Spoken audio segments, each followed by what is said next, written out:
Hi, and welcome to another episode of QLA, or Quick Look At. We're going to do a follow-up episode, so consider this QLA Revisited.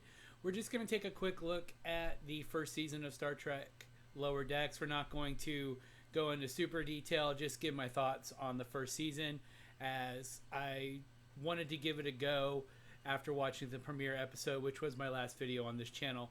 Now, again, my videos are not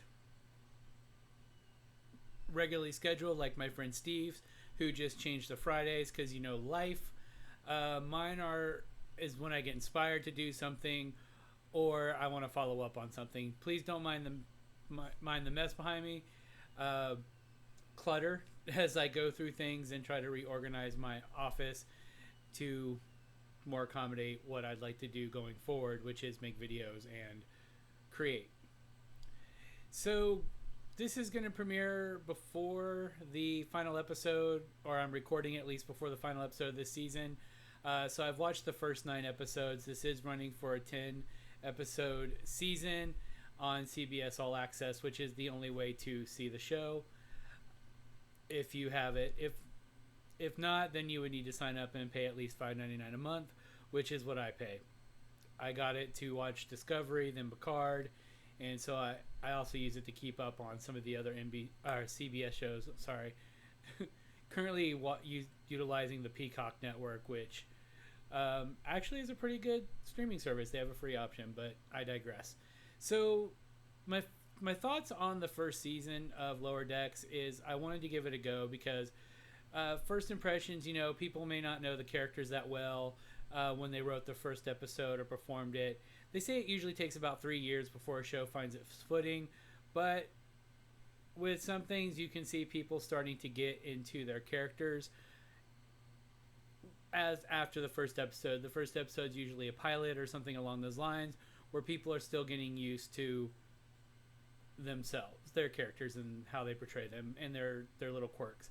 So going through the show, and I do want to talk about who stars in the show because I really didn't talk about that last time because I didn't have the information right in front of me because I'm a bad YouTuber. But the show actually stars Tawny Newsome as Ensign Beckett Mariner, and she has a secret while serving on the Cerritos, which is a California-class starship. It kind of takes cues from the Galaxy-class / Nebula-class vessels that we saw in Star Trek The Next Generation and in Star Trek Deep Space Nine. Ensign Boimler is one of the other main characters. I think we kind of see the show through his eyes a little bit. He's played by Jack Quaid. Noel Wells is Ensign Tendi, who's an Orion. And then Eugene Cordero is Ensign Samanthan, and I'm probably mispronouncing it. Rutherford, he's an engineer. The captain is Captain Carol Freeman, played by Don Lewis. And the first officer is played by Jerry O'Connell, and that is Commander Jack Ransom. So, first season, there are some hits and misses. I'm not going to go in full details because I really didn't take notes as I watched the season. I actually just wanted to watch it just to see what I thought, what my impressions were, because I knew I wanted to do a follow-up. I just didn't know when that follow-up would be. I was thinking maybe at the halfway point, and then I kind of got to the halfway point, and I'm like, well, let's see where it goes. And so we're here at episode 9. Episode 10 will be premiering this coming Thursday on CBS All Access. So the show, a lot of people compare this to Rick and Morty, and I can't say that those comparisons are unjust because the main creator of the show was a writer for Rick and Morty, so there's always going to be some similarities. Is it a carbon copy of Rick and Morty? No. Is it as vulgar as Rick and Morty? No. Does it have some of the sophomoric humor in it? A little bit. It does. It's because this is a comedy. It's an animated comedy.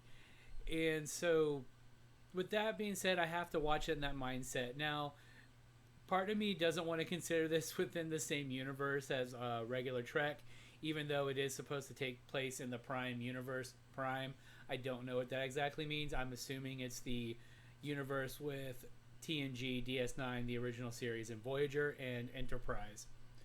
So I'm assuming that's what Prime means. I'm not the bigwigs at CBS, so I don't have the definition.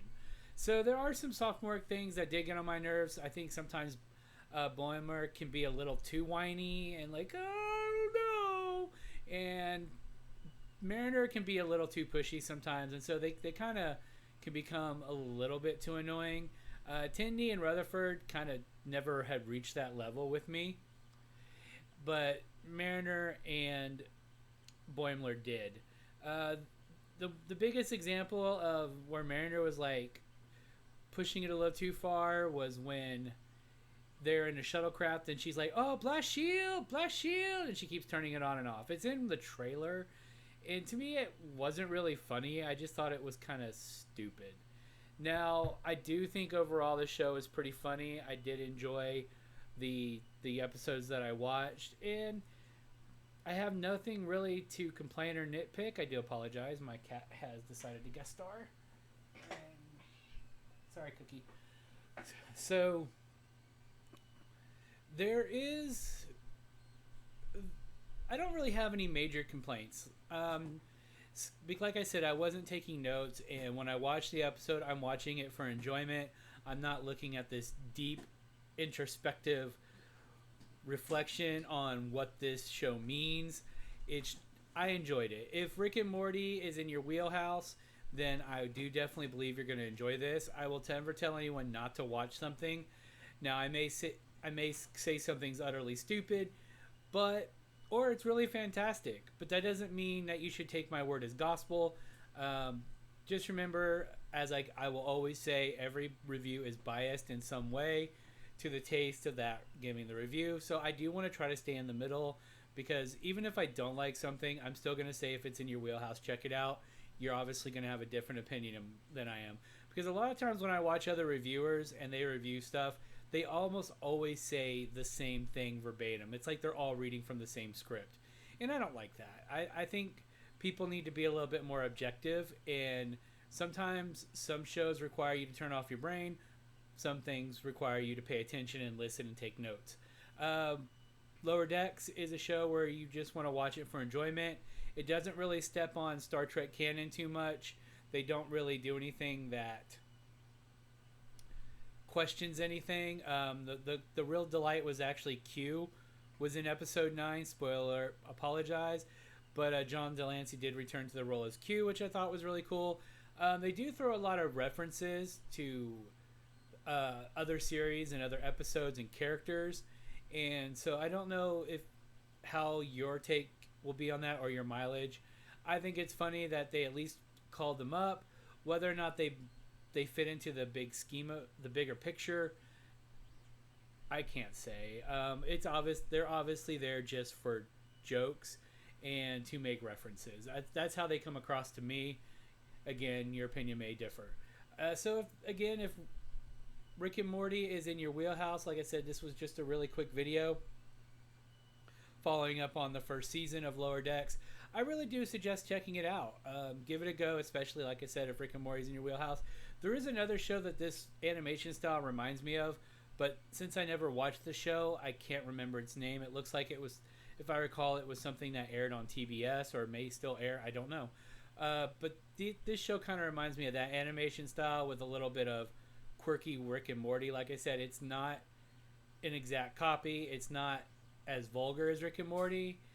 They're a little bit more calm and collective. They don't really push the envelope that far with the jokes and stuff. There's a lot of meta humor because they make a lot of references to other previous Star Treks and stuff like that, with references like naming characters like Khan and stuff like that. Or some of the stuff they bring up, I'm like, how would you know about that? So it's weird. Again, check it out. I do think it's actually an enjoyable series. I don't take it too seriously. When I watch The Next Generation or Deep Space Nine, I look at that universe, and I kind of look at this stuff as like its own separate little pocket universe where the same things that happened in previous Treks, just maybe a little bit more comedic. Again, I just want to thank you all for joining here on Quick Look at QLA Revisited Lower Deck Season 1. I don't know what my next video is going to be. Like I said, I am on an irregular schedule. Maybe once I can get my motivation. I'll finally do the clue video I've been working on for the last several months. Now that I have some more pieces for it, I can start hammering out the script and taking pictures for that video. Again, if you like what you see here or listen to, check us out at The Heart of Geek. That's our website. We are also on Twitter at The Heart of Geek. Twitch is just Heart of Geek. Facebook is The Heart of Geek. And of course here on YouTube, it's The Heart of Geek. We also have a kids channel. I don't know if there's been any uploads in a while there, but if there is, check it out. One of our members, Jeremy, does some things with his sons. And again, thank you for watching. I hope you all have a wonderful day. I know right now with COVID-19, things are a little stressed with depression. I just want to touch base with you all because it is something that I've also dealt with the last few months. One of the people that helped me here is my cat Cookie, which is why she's allowed in the room. But just remember 3 things. You're not alone. Secrets make you sick. And you're not crazy. Reach out to someone you care about if you're going through some rough times right now. A lot of people are given the COVID-19 situation. So take care of yourselves. I do hope to see you here again soon. And thank you for watching. Bye.